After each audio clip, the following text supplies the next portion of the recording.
Benvenuti a Drinkerland, io sono Drinky, il vostro barman virtuale. Siete pronti a scoprire la ricetta di questo cocktail? Però prima un breve accenno a storia, curiosità e abbinamenti.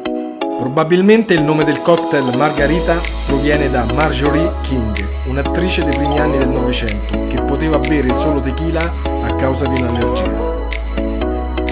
Da fine dicembre 2011 il Margarita è rientrato nella lista dei cocktail IBA insieme ad una sua variante, il Tommy's Margarita, realizzato con nettare di agave.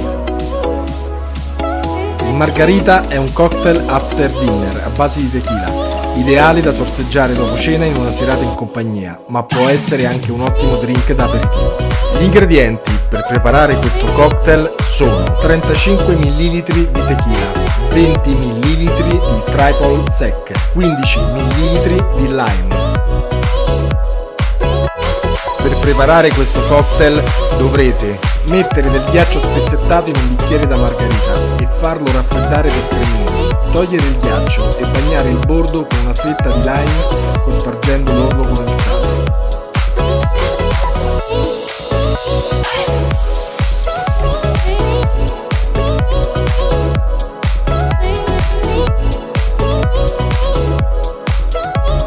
Aggiungere in uno shaker il succo filtrato di lime, la tequila e il triple sec e shakerate energicamente per qualche secondo.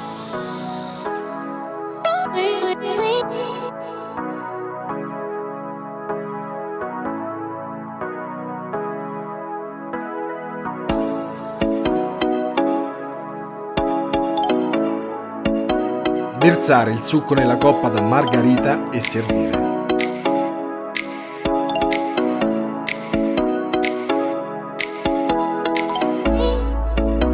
Il vostro cocktail è pronto. Mi raccomando, bevete con moderazione e mai prima di mettervi alla guida. Se questo video vi è piaciuto, iscrivetevi al canale e attivate la campanella.